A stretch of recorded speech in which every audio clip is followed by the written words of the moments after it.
अस्सलाम वालेकुम। मेरा नाम मोहसिन अब्दुर्रहमान है। मैं बेसिकली कोटद्दू से बिलोंग करता हूँ। मेरे मैट्रिक में 1043 मार्क्स हैं, जबकि मेरे एफएससी में 1048 और एंट्री टेस्ट के अंदर 184 मार्क्स हैं और मेरा एग्रीगेट 93.5909 है और मेरा अल्लामा इकबाल मेडिकल कॉलेज में एडमिशन हुआ है और मेरे फादर एक रिटायर्ड गवर्नमेंट स्कूल टीचर हैं। बेसिकली मेरा जो डॉक्टर बनने का ख़्वाब था वो मेरा अकेले का नहीं, मेरे वालिदैन का भी ये ख़्वाब था और असल में हमारे जो ख़ानदान है उसके अंदर कोई भी डॉक्टर नहीं है। तो मेरे जो पेरेंट्स हैं उनका बड़ी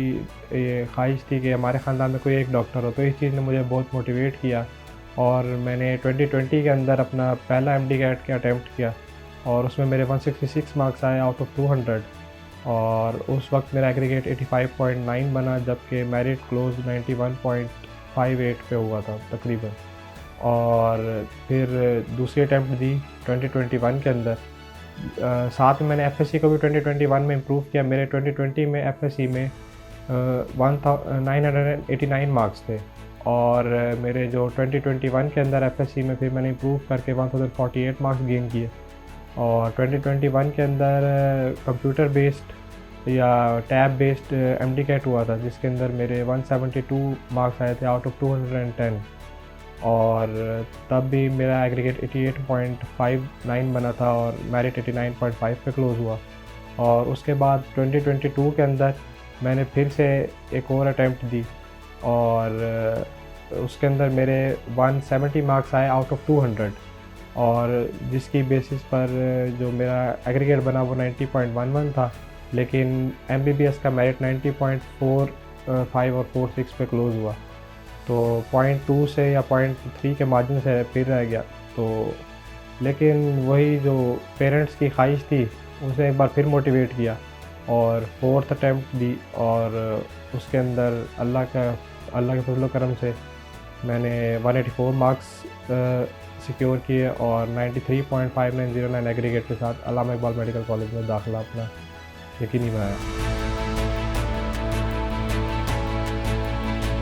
फिज़िक्स इन सेकंड ने मुझे काफ़ी डिफरेंट एस्पेक्ट्स पे मुझे असिस्ट किया, जैसे कि उनके डिटेल्ड वीडियो लेक्चर्स जिसके अंदर उन्होंने हर माइनर से माइनर डिटेल और हर एस्पेक्ट से एक टॉपिक को समझाने की कोशिश की और उसके अलावा इनका कॉम्प्रिहेंसिव टेस्ट सेशन जिसके अंदर ईच एंड एवरीथिंग आपकी मतलब जो एमडी कैट के एस्पेक्ट से आपकी हर तरह से आपके जो टेस्ट हैं वो आपसे लिए जाते हैं और उसकी जो डिफ़िकल्टी लेवल है वो बिल्कुल एमडी कैट के बराबर रखा जाता है जैसे एमडी कैट का डिफ़िकल्टी लेवल होता है। और उसके अलावा सबसे जो मुझे इसका अच्छा फ़ीचर लगा वो था आस्क उस्ताद जी, जिसमें आप अपनी कोई भी क्वेरी या अपना कोई भी डाउट अपने अगर कोई भी क्वेरी अपनी सॉल्व करनी है तो आप आस्क उस्ताद जी पे अपनी क्वेरी छोड़ते थे और वो फिर आगे से जो टीचर्स हैं वो उसको एलेबोरेट करते थे और आपकी क्वेरी को एलिमिनेट करने की पूरी कोशिश करते थे।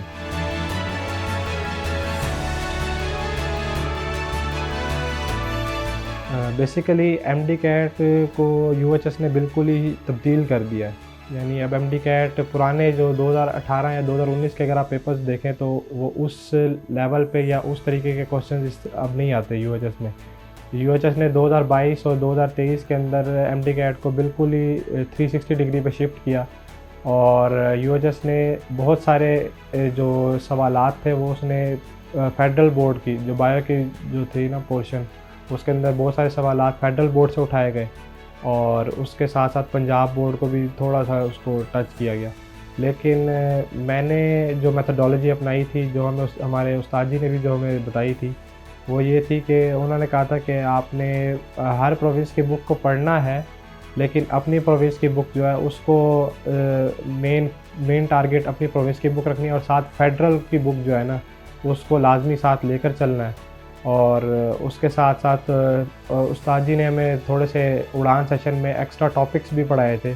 जिसने हमें एमडी कैट की जो हमारी जर्नी थी उसमें काफ़ी वो हमारे लिए हेल्पफुल रहे। बेसिकली जो बच्चे मिस्टेक्स कमिट करते हैं उसमें से सबसे जो पहली जो मिस्टेक है वो ये है कि वो डिफरेंट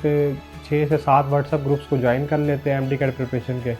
और उसके अंदर पूरा दिन कोई बच्चा कोई सवाल दे रहा है, कोई बच्चा कोई सवाल दे रहा है और वो उन्हीं सवालों को सॉल्व करने में लगे रहते हैं कि मुझे ये सवाल आता है या नहीं। आपको अपनी प्रिपरेशन अपने हिसाब से करनी चाहिए। आपको पता होना चाहिए कि आपने अपने वीक पॉइंट्स आपके कौन से हैं। अब जब हमारा टेस्ट सेशन होता था तो उसके बाद उसकी एक्सप्लेनेशन हमें दी जाती थी, जिससे हमें अंदाज़ा हो जाता था कि हमारे कौन से पॉइंट्स वीक हैं और हम उन टॉपिक्स को एक बार फिर से रिवाइज़ करते थे ताकि वो टॉपिक्स मज़ीद हम अच्छी तरह से उनको अपने दिमाग में बिठा सकें। और दूसरे नंबर पे ये है कि जो ये बच्चे हैं वो अपना स्ट्रेस को मैनेज नहीं करते और टाइम मैनेजमेंट में मतलब वो मार खाते हैं, जिसकी वजह से मुझे लगता है कि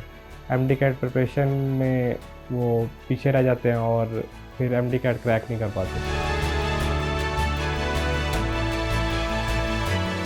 मैं उस्ताद जी के प्लेटफॉर्म को इसलिए भी आप लोगों को रेकमेंड करना चाहूँगा क्योंकि एक तो ये बहुत ज़्यादा बजट फ्रेंडली है, यानी कि ये हर कैटेगरी के लोगों को टारगेट करता है और इसमें basic, advanced, premium, double test session, single test session, हर तरह के सेशन मौजूद हैं जो स्टूडेंट्स के लिए बहुत ज़्यादा बेनिफिशियल है। और दूसरे नंबर पे कि मैंने इसको पर्सनली खुद यूज़ किया है और मुझे इसके अंदर फ्लॉज बहुत कम नज़र आए हैं, तो मैं इसको इसी वजह से आप लोगों को रेकमेंड करना चाहूँगा कि आप इस प्लेटफॉर्म को यूज़ करें और अपनी एमडी कैट प्रिपरेशन को मज़ीद अच्छा करें। अर्लियर प्रेप सेशन का एक फ़ायदा ये होता है कि अर्लियर प्रेप सेशन से आपको एक हेड स्टार्ट मिल जाता है, जिससे आपका जो तैयारी है वो मज़ीद अच्छे तरीके से होती है, क्योंकि आप बाकी बच्चों से जितना पहले स्टार्ट करेंगे तैयारी, आपके पास उतना ज़्यादा टाइम होगा आपके पास अपनी तैयारी को मज़ीद, अपनी प्रिपरेशन को मज़ीद बेहतर बनाने के लिए।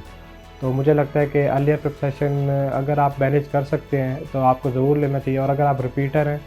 तो आपको लिए मस्ट है अर्लियर प्रेप सेशन लेना, क्योंकि अर्लियर प्रेप सेशन से आप कम से कम आप फ्रेशर से एक एज पर होंगे, क्योंकि आपके पास टाइम ज़्यादा अवेलेबल होगा फ्रेशर्स की निस्बत, तो आपको अर्लियर प्रेप सेशन लेना चाहिए।